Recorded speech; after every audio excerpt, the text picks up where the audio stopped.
Seat एक हिस्से में जा रही है और बाकी दूसरे हिस्से में आ रही है। इसका मतलब क्या हुआ? इसका मतलब बहुत साफ है कि लगभग 40 से 45 सीट तक इस 71 सीटों में से महागठबंधन के पक्ष में जा सकती है। ये संकेत है।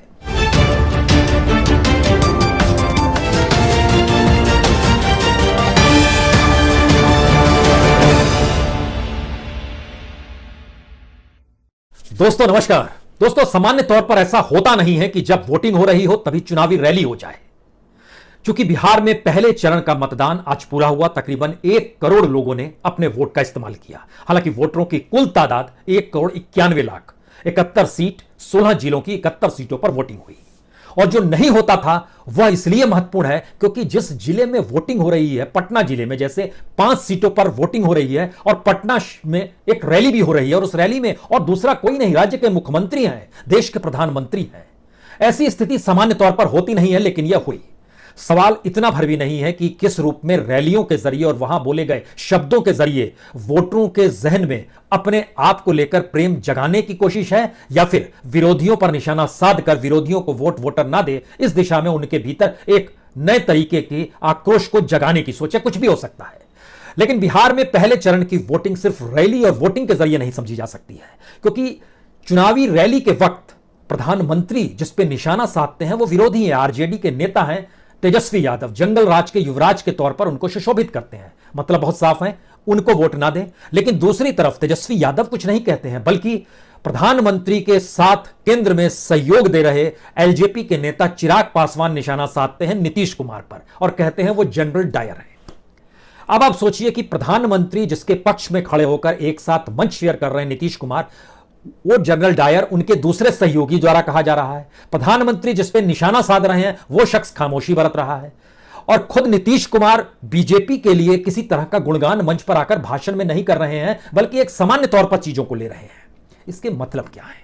इसके 2 मतलब है। एक, बिहार में लड़ाई जो है सत्ता परिवर्तन की दिशा में जा चुकी है क्या?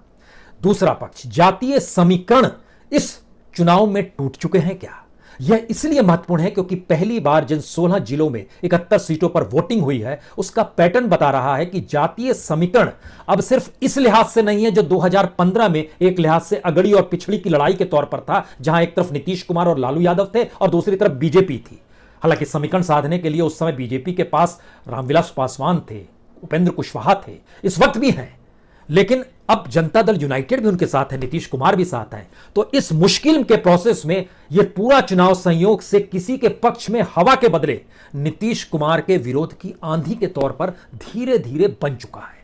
और यह 71 सीटों का नजारा बहुत साफ है। खासतौर से जिन जगहों पर आज वोटिंग हुई है वहां पर जातीय समीकरण जातीय टकराव के तौर पर भी रहे। मसलन जिन जगहों पर वोटिंग हुई उसमें कुछ जिलों का आप अगर अध्ययन करेंगे तो उसमें खासतौर से भोजपुर का इलाका, आरा का इलाका, कैमूर का इलाका, जहानाबाद का इलाका, अरवल का इलाका, ये ऐसा है जहां पे जातीय संघर्ष रहा है और उसको भुलाया नहीं जा सकता है। लोग भूलते नहीं है, टकराव है। वो टकराव अस्तित्व का टकराव भी है, यानी उस गांव में, उस जिले में, उस कॉन्स्टिट्यूएंसी में अपनी पैठ कैसे बरकरार रखनी है और कैसे अपने काम को करना है और कैसे थानेदार से लेकर एसपी और कलेक्टर तक हमारे अनुकूल हो जाएगा, इसकी लड़ाई राजनीतिक तौर पर होती है।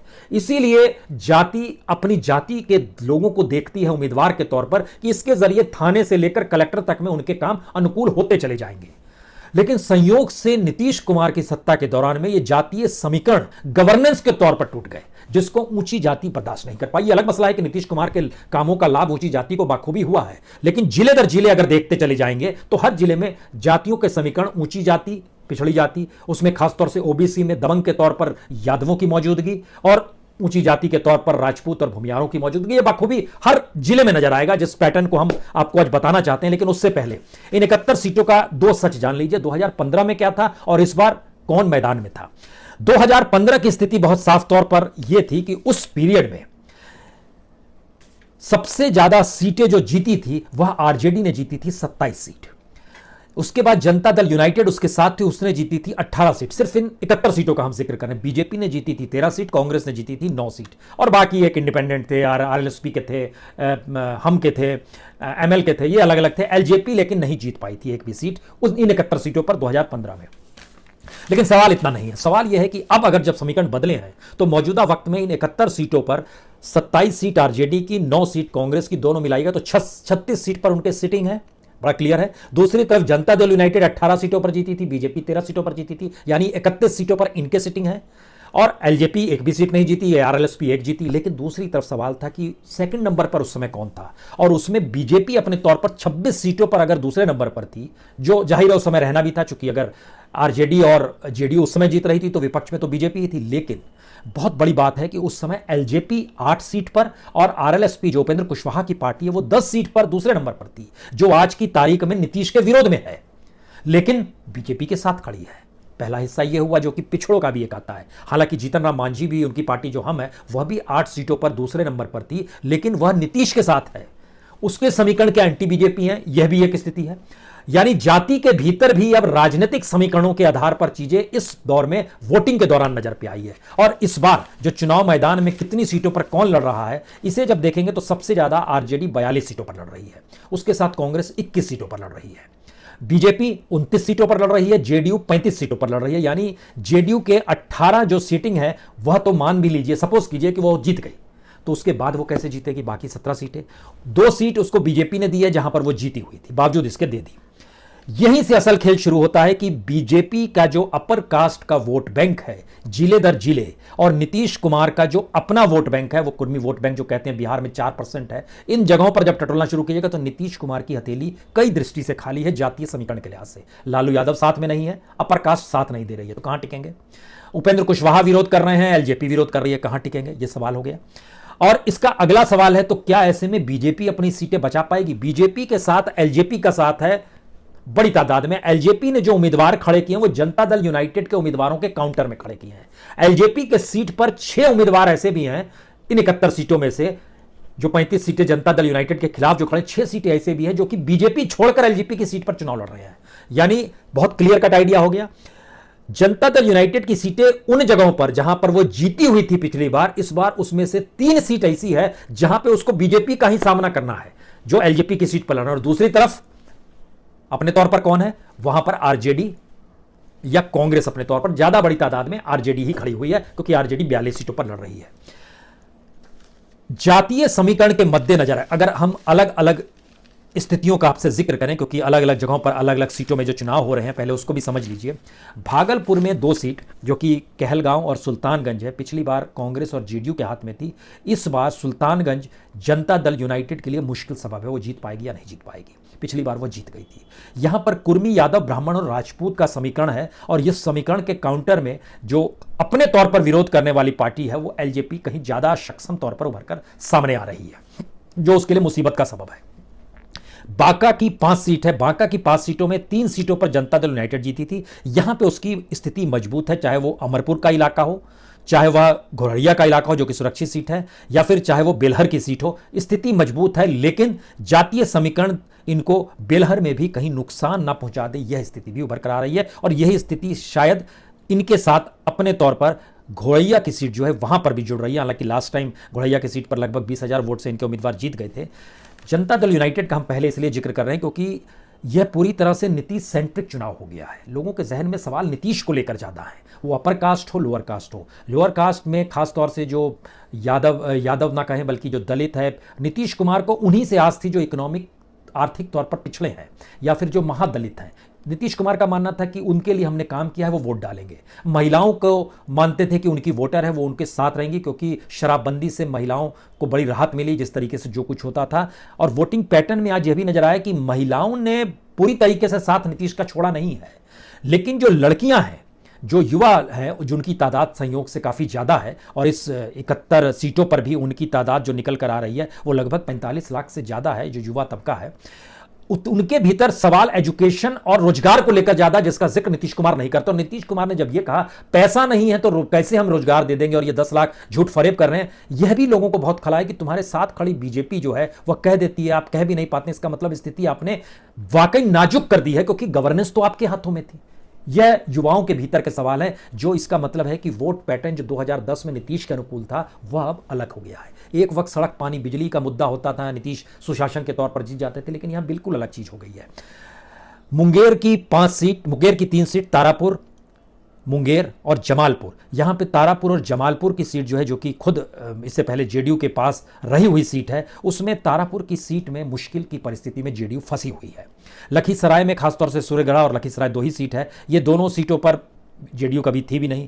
शेखपुरा की सीट, शेखपुरा जेडीयू के पास है, जो कि उसकी सिटिंग है, वहां से मानकर चल रही है कि यहां से हम जीत जाएंगे। लेकिन बड़ा महत्वपूर्ण यह है कि जो खासतौर से पटना का जब हमने जिक्र किया कि पटना में ऐसी कौन सी परिस्थिति आ गई जहां पर प्रधानमंत्री को कहने पड़ा कि जंगल राज का युवराज, ये शब्द का इस्तेमाल क्यों करना पड़ा। पटना में मोकामा दरअसल इंडिपेंडेंट जीते थे उससे पहले अनंत कुमार सिंह, लेकिन अब अनंत कुमार सिंह शामिल हो गए हैं आरजेडी में। अनंत कुमार सबसे बड़े बाहुबली के तौर पर, और ये लगातार, और उन इलाके के मोकामा के लोगों से जब आप बात करते हैं तो सारे काम अनंत कुमार कर देते हैं, इसलिए वो छोटे सरकार के तौर पर भी जाने जाते हैं। इसका मतलब है कि बिहार में एक पैटर्न ये भी, अगर आप बाहुबली हैं और आप में काम करा पाने की क्षमता है तो आपको कोई हरा नहीं पाएगा, चाहे आप पार्टी से रहें या निर्दलीय रहे। तो निर्दलीय ये पिछली बार जीते थे जब बहुत सीधा टकराव हो रहा था, एक तरफ बीजेपी थी और एक तरफ नीतीश और लालू थे, फिर भी ये जीत गए थे। इस बार ये खड़े हैं अनंत कुमार। तो जाहिर है मोकामा की सीट का जिक्र करना है। बाढ़ की सीट बीजेपी ने अपने उम्मीदवार को खड़ा किया है। मसौड़ी, पालीगंज, विक्रम, इन जगहों की स्थिति में जब हम आते हैं तो हमको लगता है उससे पहले जनता दल यूनाइटेड ने जिन जगहों पर अपने लोगों को खड़ा किया है, उस 35 सीटों में से 17 सीट ऐसी है जिसको वो मानकर चल रही है कि हम जीतेंगे पिछली बार के आधार पे, उसके ऊपर पिछला बार आधार है। और लेकिन यह समझना होगा इन 17 सीटों में से जो 8 सीट ऐसी है जिसमें विरोध करने वाले या दूसरे नंबर पर जो रहे थे उसमें आरएलएसपी और एलजेपी थी, जो इस बार सेंध लगा रही है। और जो हमारे समीकरण कहते हैं पिछली बार 17 में से इस बार उसकी पोजीशन सिर्फ 8 सीटों पर अच्छी है जनता दल यूनाइटेड की, यानी 17 में से 9 सीट वो गंवाने की स्थिति में है, जो पिछली बार की स्थिति के हिसाब से अगर हम तोल रहे हैं। जिन 2 सीटों पर वह दूसरे नंबर पर रही थी वो मोकामा और झाझा की सीट थी, जहां पर इस बार भी जीत पाना उसके लिए असंभव सी बात है। उसके साथ अगर आप एक मिक्सअप कर देते हैं, कॉकटेल अगर बीजेपी का कर देते हैं, क्योंकि यह सवाल भी है कि बीजेपी के वोट भी तो भाई शिफ्ट होंगे, तो बीजेपी ने जो अपने उम्मीदवारों को खड़ा किया है उनकी लिस्ट और उनके बारे में जो जानकारी निकल कर आई वो इसलिए ज़्यादा प्रतिकूल लगती है क्योंकि उन जगहों पर कास्टवार में नीतीश कुमार कहीं फिट बैठ नहीं पा रहे हैं। जैसे कमोवेश हर जिले में बीजेपी ने खड़ा किया, चाहे भागलपुर की एक सीट कहलगांव की सीट हो, ये कांग्रेस के हिस्से में जाएगी, कांग्रेस का वहां वर्चस्व रहा है। बांका की 2 सीट जो बांका और कटरिया है, इसमें बांका बीजेपी लास्ट टाइम जरूर जीती थी, इस बार वो जीतने की स्थिति में, लेकिन कटरिया आरजेडी के हिस्से में जाएगी, इससे इनकार नहीं किया जा सकता है। मुंगेर जहां पर जिसको लेकर बहुत तेजी से कहा गया कि जनरल डायर ने कल वहां पर जो मूर्ति विसर्जन दुर्गा पूजा के बाद जो हुआ और वहां पर जिस तरह की हिंसा हुई, तो क्यों कहा चिराग पासवान ने, और वहां पर क्यों हिंसा हो गई? क्या यह हिंदू मुस्लिम करने की स्थिति थी, या चिराग पासवान ने इस बात को कहीं तूल दे दिया कि गवर्नेंस ये संभालना नहीं जानते हैं? आखिर बात क्या थी? ये बड़ा महत्वपूर्ण है क्योंकि मुंगेर और लखीसराय का जो इलाका ये सब सटा हुआ है और यहां पे बीजेपी ने दाव खेला हुआ है। बीजेपी के उम्मीदवार मुंगेर में भी है, लखीसराय में भी है, और अगर वह गवर्नेंस में शामिल करके लोगों के विरोध और आक्रोश को नीतीश की दिशा में ही चिराग ले जाना चाहते हैं, तो इसका मतलब बहुत साफ है कि चिराग बीजेपी को खुले तौर पर समर्थन दे रहे हैं, और हो यही रहा है। गवर्नेंस के फेलियर का सवाल चिराग उठाते हैं, कास्ट लेवल पे गवर्नेंस फेलियर के सवालों को अपर कास्ट उठाता है, और इन सब के बीच जो कुशवाहा है और जो दलित समुदाय है उसके भीतर सवाल है कि उसके लिए केस में नीतीश कहीं फिट नहीं बैठ पा रहे हैं। सवाल यह है कि नीतीश की स्थिति खतरे की घंटी इसलिए है कि चाहे वो भोजपुर का इलाका हो, कैमूर का इलाका हो, रोहतास का इलाका हो, नवादा इलाका हो, गया इलाका हो, औरंगाबाद इलाका, इन तमाम जगहों पर बीजेपी का पैटर्न जो वोटिंग का अपना है वह नीतीश के खिलाफ है, और नीतीश के खिलाफ चिराग पासवान का भी हिस्सा निकलकर सामने आ रहा है। जनता दल यूनाइटेड का अब इसके बाद निकलकर आई है, खासतौर से कुछ सीटें बड़ी महत्वपूर्ण है जनता दल यूनाइटेड की जो इसने जीती हुई थी।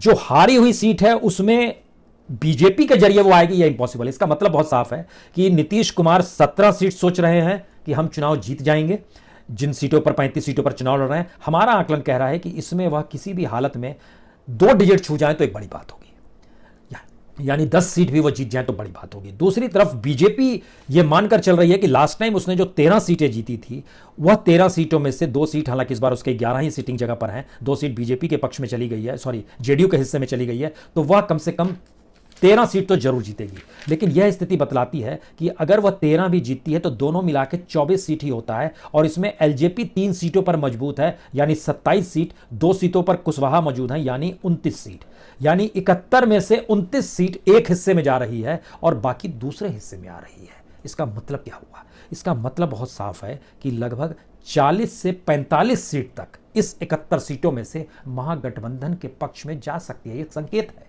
इस वोटिंग पैटर्न का, और लगभग 27 से 30 सीट के बीच में यह आ सकती है सत्ता पक्ष में, यानी जहां पर जेडीयू है, जहां पे बीजेपी खड़ी है।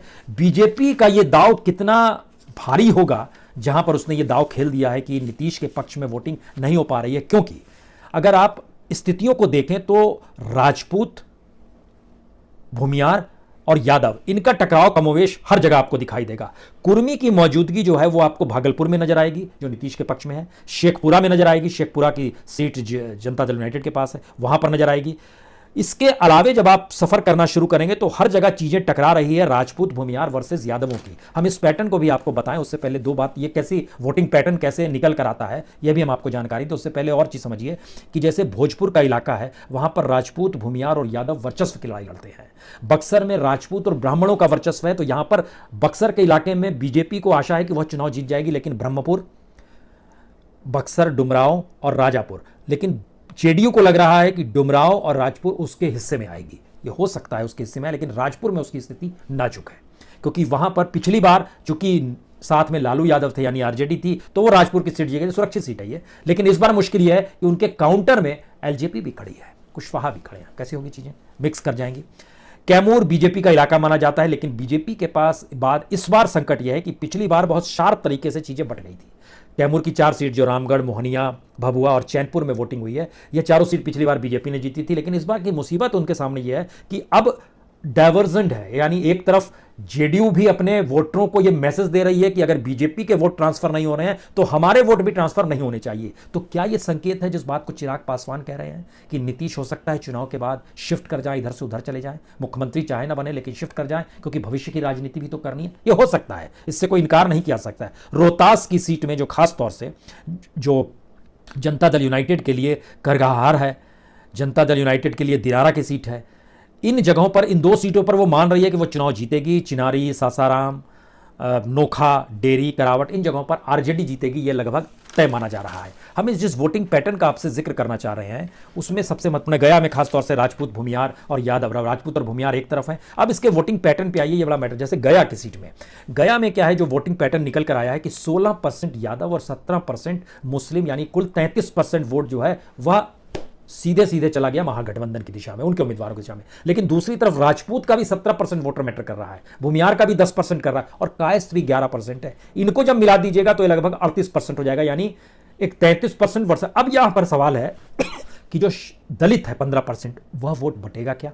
जो कुशवाहा है 10%, वो क्या करेगा? पासवान का जो 13% मैटर कर रहा है, वो किस तरफ डाइवर्ट हो रहा है? क्या वो सब कुछ डाइवर्ट वाकई बट रहा है, या जेडीयू के खिलाफ जाएगा, बीजेपी के पक्ष में जाएगा? क्योंकि यहां पर त्रिकोण बना हुआ है। इसी तरीके से जब सासाराम में आइएगा तो बहुत क्लियर कट है कि वहां पर यादव और मुस्लिम, यानी 7% और 10%, लगभग 17% सीधे सीधे महागठबंधन के पक्ष में है। सासाराम में स्थिति की मौजूदगी जो सत्ता एनडीए है उसके पक्ष में इसलिए क्योंकि राजपूत, भूमियार और वैश्य, ये तीनों को मिला दीजिएगा तो लगभग 37% वोट इनके हिस्से में चला जाता है। और यहां पर दलित 9% जो है वो किस दिशा में जाएगा, वो कितना बटेगा और किस रूप में पूर्ति करेगा महागठबंधन की, एक सवाल है। लेकिन बांका, जमुई, जहानाबाद, औरंगाबाद, इसमें अगर आप खास तौर पर जो आप हिस्सा लेना चाहिए, जैसे जहानाबाद का इलाका लीजिए, जहानाबाद में 16% यादवों, मुस्लिम 11%, इनके वोट पैटर्न पूरी तरीके से सीधे सीधे महागठबंधन के पक्ष में गए। जो थ्रेट है राजपूत और भूमियार को मिला दीजिएगा तो यह उससे कम में आएंगे, लगभग 22-23% में आएंगे। ओबीसी यहां पर एक बड़ा चंक है 19% के तौर पर, वह किस तरफ शिफ्ट होगा? यानी यह एक प्रोसेस है कि जिसमें बहुत साफ तौर पर नजर आ रहा है कि नीतीश के लिए खतरे की घंटी है, महागठबंधन के लिए लाभालाभ की स्थिति है। बीजेपी अपनी सीटों को बचा पा रही है और वो जिन सीटों पर खो रही है वहां पर एलजेपी और कुशवाहा की सीटें 2-2, 3-3 सीट के तौर पर उनका उदय हो रहा है, जो इससे पहले नहीं हो पाया था। यह वोटिंग पैटर्न बतलाता है कि अपने तौर पर माइनस नीतीश को मिलाकर लगभग 30 सीटों तक ये पहुंच रहे हैं, लेकिन अपने तौर पर ये लगभग 20 सीटों तक पहुंच रहे हैं, जिसमें बीजेपी भी है, जिसमें एलजेपी भी है, जिसमें कुशवाहा आरएलएसपी भी है अपने तौर पर। लेकिन फिर वही सवाल कि अगर वो 40 सीटें वहां पर जा रही है तो पहला पैटर्न तो तय हो गया, और अगर ये पैटर्न कंटिन्यू कर रहा है तो क्या अगले समीकरण जो बनेंगे दूसरे चरण के चुनाव में, क्या वो डाइवर्ट करेंगे? यह एक स्थिति है, क्योंकि अब साम दाम दंडभेद की बात है ही नहीं, जब खुले तौर पर यह स्थिति आ गई है कि जिन शब्दों का इस्तेमाल करना है कीजिए। लेकिन सबसे बड़ी बात यह है कि इस चुनाव में तेजस्वी ने बड़े संयम बरता है। चाहे वो जंगल राज का जिक्र कीजिए, चाहे उन शब्दों का इस्तेमाल कीजिए, लेकिन वो संयम के साथ नीतीश कुमार के खिलाफ जो कहते हैं या प्रधानमंत्री को लेकर जो बात कहते हैं उसमें बड़ी संयम बरते गए। लेकिन दूसरी तरफ से खुलकर चीजें आ रही है, और बिहार जो अपने जिंदगी की जद्दोजहद में अस्तित्व की लड़ाई लड़ता है, वो पहली बार समझ पा रहा है कि चीजों को पटरी पर लाने के लिए बदलाव की जरूरत है क्या, ये एक सवाल है। और युवाओं के भीतर में नीतीश समा नहीं पा रहे हैं, ये सबसे बड़ा संकट है। वो जिन चीजों का जिक्र करते हैं, युवाओं ने उन चीजों को देखा ही नहीं है। और जिस जंगल राज का जिक्र है, युवा भी उस बात से वाकिफ नहीं है। जंगल राज की मौजूदा स्थिति एजुकेशन को लेकर है, इंफ्रास्ट्रक्चर को लेकर है, इंडस्ट्रीज को लेकर है, हेल्थ सिस्टम को लेकर है, जो पूरी तरीके से इंफ्रास्ट्रक्चर गायब है। बिजली पानी सड़क से खेल अब नहीं चलेगा, बात उसके आगे निकल गई है। तो पहला चरण का 3 संदेश बहुत साफ है।